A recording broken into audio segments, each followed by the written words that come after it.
Bienvenidos a esta presentación sobre la farmacología del tramadol en el campo de la anestesia, una producción de anestesiólogos mexicanos en Internet, Asociación Civil. Hoy vamos a adentrarnos en los detalles de este analgésico de uso tan extendido. Es un fármaco que, todos usamos en nuestra práctica diaria, pero que encierra una complejidad farmacológica de verdad fascinante. Muy bien, esta es la ruta que seguiremos. Empezaremos con su mecanismo de acción dual, que es la base de todo. De ahí pasaremos a la farmacocinética, que es clave para nuestra práctica. Analizaremos su eficacia, su perfil de seguridad y dependencia, y luego pondremos todo en contexto con un caso clínico para cerrar con las conclusiones. Bueno, empecemos. El tramadol es un analgésico sintético de acción central. Su estructura química, que está relacionada con la codeína y la morfina, ya nos da una primera pista sobre su mecanismo opioide. Sin embargo, y esto es lo interesante, su farmacología es mucho, pero mucho más compleja que la de un opioide clásico, y es justo ahí donde reside su verdadero valor clínico. Aquí está la clave de todo, de verdad. El tramadol se administra como un racemato.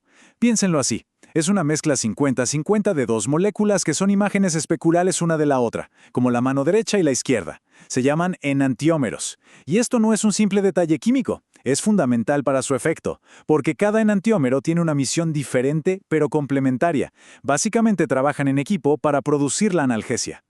Y aquí podemos ver a ese equipo en acción desglosado. Por un lado tenemos al enantiómero dextrógiro, el más tramadol. Este es el que tiene afinidad por el receptor opioide mu, aunque de forma débil, y además inhibe la recaptura de serotonina. Por otro lado, su compañero, el enantiómero levógiro, o menos tramadol, se enfoca en inhibir la recaptura de noradrenalina. Esto lo que hace es potenciar las vías descendentes que, desde el cerebro, frenan las señales de dolor en la médula espinal. Entonces, el punto crucial aquí es la sinergia. No es que tengamos dos fármacos en uno, sino que el efecto de ambos se potencia mutuamente. La acción opioide del tramadol se ve reforzada por la acción sobre las monoaminas de ambos enantiómeros. Esta combinación no solo aumenta la potencia analgésica total, sino que en teoría permite lograrla con una menor carga opioide, lo que puede traducirse en un mejor perfil de efectos adversos. Pasemos ahora a la farmacocinética, entender cómo el cuerpo maneja el tramadol, es decir, cómo lo absorbe, lo distribuye, lo metaboliza y lo elimina, es absolutamente esencial para nosotros. Nos permite predecir el inicio y la duración de su efecto y, por supuesto, ajustar las dosis de manera segura y eficaz. Estos datos son nuestro pan de cada día en la práctica. Vemos que tras la administración oral, la absorción es rápida, casi completa. Pero, claro, para un efecto rápido en quirófano o en la unidad de recuperación, las vías parenterales son sin duda superiores.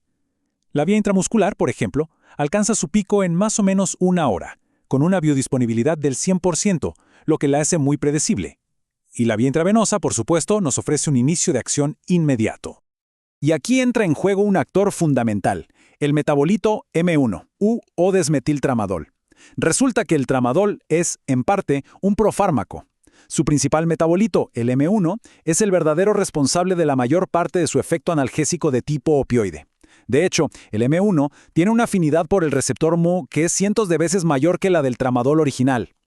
El metabolismo ocurre en el hígado, a través de dos vías principales. La más importante para la analgesia es la O-desmetilación, que es la que transforma el tramadol en el potente metabolito M1. Y esta reacción depende de una enzima clave, el citocromo P450 2D6. La otra vía produce un metabolito inactivo, y al final todo se elimina por el riñón.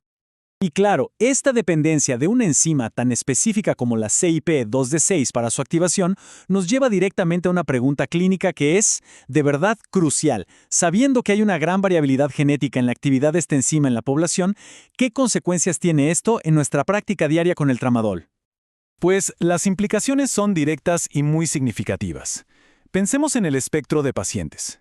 En un extremo, tenemos a los metabolizadores pobres, aproximadamente un 7% de la población caucásica, que no pueden convertir eficientemente el tramadol en M1. Para ellos, el tramadol será un analgésico muy poco eficaz. En el extremo opuesto, los metabolizadores ultrarrápidos son como una fábrica de M1, lo que puede llevar a concentraciones tóxicas y un mayor riesgo de efectos adversos opioides. Esta variabilidad explica por qué la respuesta al tramadol a veces es tan impredecible. Hablemos ahora de la eficacia clínica. Ya vimos la teoría, Pero la pregunta del millón es, en la práctica, ¿qué tan buen analgésico es el tramadol?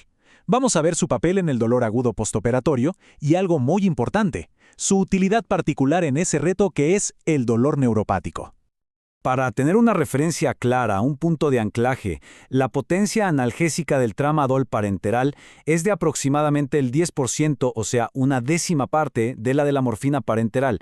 Esto quiere decir que 100 miligramos de tramadol equivalen más o menos a 10 miligramos de morfina. Esto lo sitúa como un analgésico para dolor de intensidad moderada, no para dolor severo si lo usamos como único agente.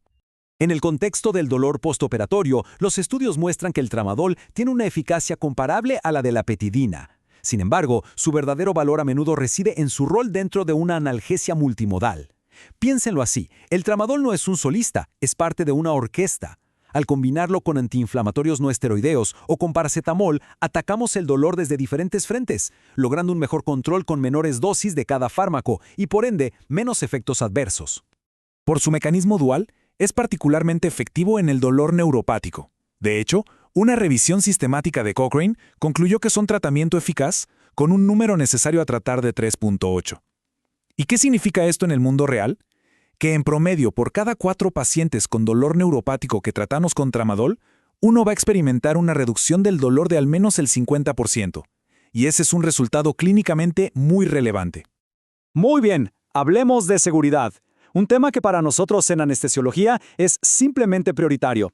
Vamos a revisar los efectos adversos más comunes, las interacciones farmacológicas que debemos vigilar muy de cerca y su potencial de dependencia, un tema siempre presente cuando hablamos de analgésicos de acción central.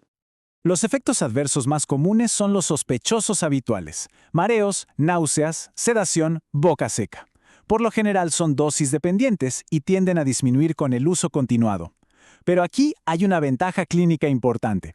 A dosis equianalgésicas, el tramadol causa significativamente menos depresión respiratoria y estreñimiento que los opioides más potentes. Y aquí una bandera roja, una advertencia de seguridad que no podemos ignorar. Por su efecto inhibidor sobre la recaptura de serotonina, la combinación de tramadol con otros fármacos serotoninérgicos, como los antidepresivos inhibidores selectivos de la recaptura de serotonina, puede desencadenar un síndrome serotoninérgico. Esta es una emergencia médica que debemos saber reconocer y, sobre todo, prevenir. Ahora, un tema delicado, el potencial de abuso y dependencia. Los datos de farmacovigilancia son interesantes. Durante sus primeros años de uso, la tasa reportada de abuso fue de aproximadamente un caso por cada 100.000 pacientes. Aunque el riesgo no es cero y siempre hay que vigilarlo, es considerablemente menor que el de los opioides tradicionales. Si se suspende bruscamente tras un uso prolongado, puede aparecer un síndrome de abstinencia. La mayoría de las veces se manifiesta como una abstinencia opioide clásica. Pero, y este es un pero importante, en un pequeño porcentaje de casos pueden aparecer síntomas atípicos, como ataques de pánico y parestesias, que reflejan la retirada de su efecto sobre la serotonina y la noradrenalina. Muy bien, ya tenemos la teoría, la farmacología. Vamos a llevar todo esto al quirófano con un escenario clínico muy práctico y relevante, el uso de tramadol como ayudante en la anestesia epidural para una cesárea. El estudio de Imani y colaboradores fue bastante elegante. El objetivo era claro: ¿mejora en algo la calidad de la anestesia si añadimos tramadol a la lidocaína epidural? Para esto tomaron a 90 pacientes y las dividieron en 3 grupos. Un grupo control que recibió solo lidocaína, un segundo con lidocaína más 50 miligramos de tramadol y un tercero con lidocaína más 100 miligramos de tramadol. Y los resultados, la verdad, hablan por sí solos. El inicio del bloqueo, tanto sensorial como motor, fue significativamente más rápido en los grupos que recibieron tramadol. Y no solo eso, la duración del bloqueo también se prolongó de manera importante. Fíjense en la regresión sensorial. Pasó de menos de 50 minutos en el grupo control a más de 70 minutos en los grupos con tramadol. Eso es una diferencia clínica notable.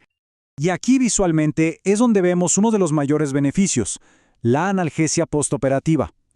El tiempo hasta que las pacientes necesitaron el primer rescate analgésico fue significativamente mayor en los grupos de tramadol. Pasamos de 4.3 horas a más de 5 horas. Eso es más de 1 hora de confort extra para la paciente en el posoperatorio inmediato. Esto, en la práctica, se traduce en algo que todos buscamos: un ahorro de analgésicos. Las pacientes en los grupos de tramadol necesitaron menos dosis de rescate durante la cirugía y también consumieron menos meperidina en las primeras 24 horas. Este es un hallazgo muy relevante en el contexto de la recuperación mejorada después de la cirugía. Y aquí viene la conclusión, quizá la más importante desde la perspectiva de la seguridad. A pesar de todos estos beneficios, el estudio no encontró diferencias significativas en la incidencia de complicaciones para la madre, ni tampoco en las puntuaciones de Apgar de los recién nacidos. Esto sugiere que añadir tramadol epidural a estas dosis es una técnica segura tanto para la madre como para el neonato.